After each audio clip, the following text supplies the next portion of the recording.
friends. Welcome back to Random Gleanings. I'm Jesse. He's Chris. Chris, I had a friend whose dad would say, if I've said it once, I've said it 100 times. There's a Wall Street mantra, don't fight the Fed. I think that falls into that category. Yep. Powell's on the Capitol Hill this week testifying to Congress, and I thought, well, in the spirit of don't fight the Fed and what he's maybe bound to say, let's look at the data. You know, don't fight the Fed is something you often hear in bull markets. Don't fight the Fed. There are winds at your back, right? And everyone wants to sort of ignore that right now and, in a headwind. So here's first chart. Here's a chart of central banks raising interest rates and cutting interest rates. So anytime the blue line on the bottom is as high as it is, and it's over 80% right now, that's over 80% of global central banks raising interest rates. So you look at the returns, the annualized returns from 1990 until now, and they're basically flat as a pancake, which is, 0.5% annualized return. That's not very good. That's not the market norm. That's exactly right. And, of course, the cutting rates, which is, the wind at your back Fed, is when the stock market's really super good. So, look, the bottom line is we're chopping around here. I mean, there are some values. We're going to talk about those in a minute.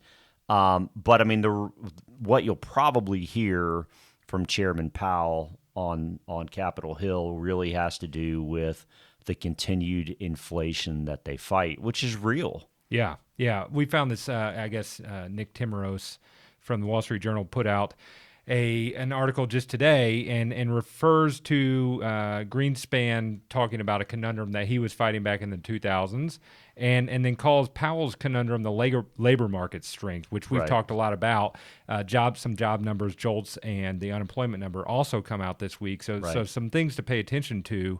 And that's a reality. I think that's the biggest. I guess you refer to it as the stickiest part. I think it is because it involves human beings. That's right. You've got 2 open jobs for every 1 unemployed person, so that's bound to create the potential for some inflation into the future. Yep. And the bond market's starting to recognize that. We're now at a part next chart where you look a month ago. So this is a chart of expected interest rates by the end of the year. And basically a month ago, the market expected interest rates to finish at 4.25% at the end of the year. And of course, we're above that now. Yeah. So ultimately, the market's now come to the conclusion with the blue bars that we're going to go even further. And presumably the market's thinking, another 0.5 point or so. But, there are a lot of folks that expect when the dot plot comes out at the end of March that those numbers could be even higher. So we could continue. The market's consistently been behind in terms of where the Fed has said they believe they'll have to be. That's exactly right. Yep. And we've talked a lot about, hey, look, the Fed's screwed it up in the past, just been flat wrong. Oh, there's going to be no inflation, and then there's inflation, right? Yeah. But go ahead. When it's bad, you have to assume they're going to be wrong on the high side. Well, they have no choice other than to continue to raise the rate when the data that they're looking at is continuing to go up. And if we look at this median consumer price index number, while that's a little bit of a complicated look at inflation, it's an important look that the Fed references. That's one of the ones the Fed does reference. That's exactly right. And so it is. You can describe this better than I can, but it's effectively the middle number of how many. It's the 50th percentile of 42 inputs on inflation. And so what they do is on a month-over-month basis, they take that middle one and then they add the numbers together. So it's a different one, a different input.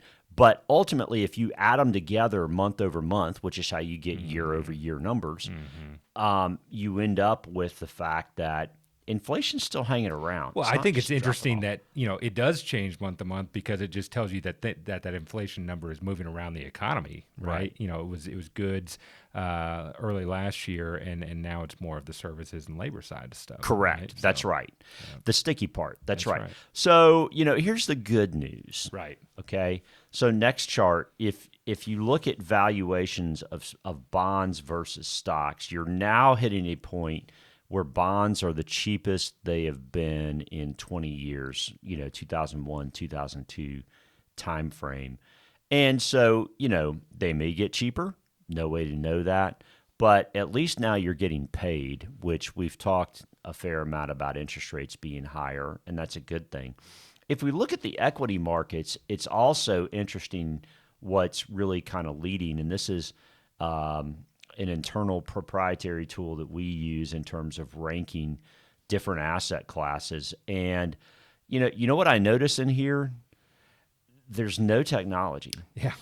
At all. Those names that were screaming over the last couple of years, last year, disregard last year for technology, but that's what took it out, right? I mean, they got walloped, and they have not found themselves back into the leadership. So when you look at leadership, it is cyclical kind of stuff: energy, materials, industrials, more value oriented, international. What's interesting to me, especially with what's going on with the China reopening, is this looks a whole heck of a lot like the 2003 to 2007 time period to me. Next chart. Yeah, you've got some information on this. It reminds me, I thought don't fight the Fed, but know your history, and I think this is an example of, hey, well, what is the regime that we're in when it comes to not fighting the Fed? And if they're raising the interest rate, it's going to stay higher for longer. Let's look at what's happened in the past. Look, I don't think it's any secret that, we feel defensive about the world at the moment. I mean, the consumer's strong, the economy hadn't rolled over. That's right. What's it going to take? Good We'll see. But if you're going to participate, where's the right place to participate, right? That's right.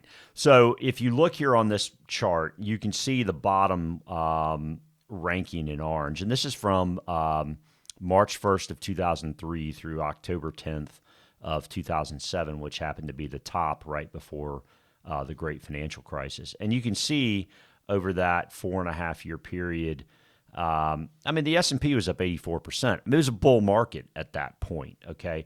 But what's so interesting to me is international was over double in terms of the outperformance of the S&P.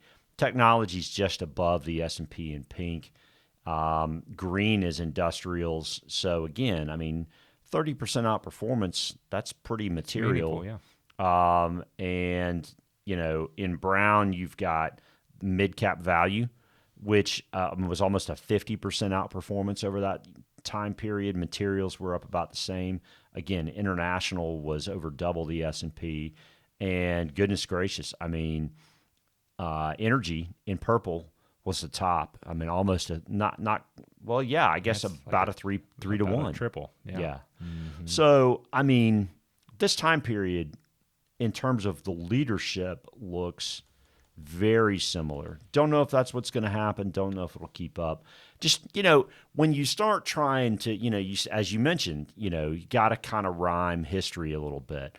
Yeah, on the good side, you see some 03 to 07 kind of stuff where some other things led for a while, for a good long while. Yeah. And, on the unemployment, inflation side of things, there are other time periods like 1969, 1970 that this kind of reminds me of, which is a bad time period for stocks. Right, yeah. Look, with all the countries raising interest rates, history says it's not a great time to own stocks. Maybe it's a good time to buy some bonds. Maybe it's a good time to buy certain things from an equity standpoint.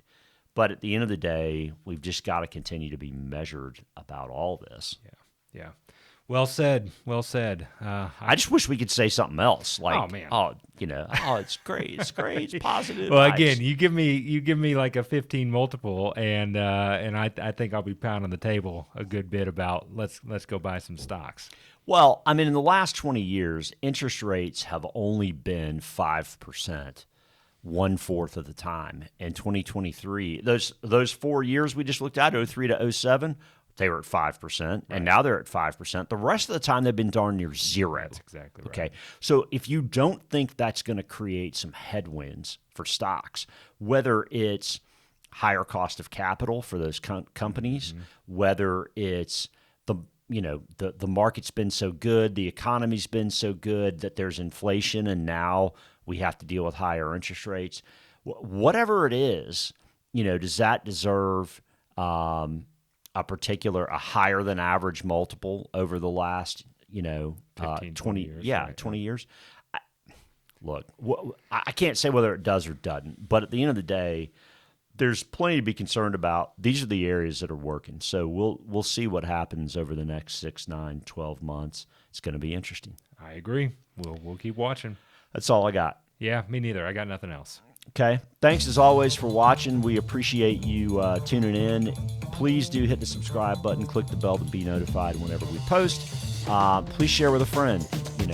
At the end of the day, getting good, solid information on what's actually going on without being sold a pharmaceutical commercial or whatever on TV is a good thing. So we hope you'll share and keep tuning in. Talk to you soon.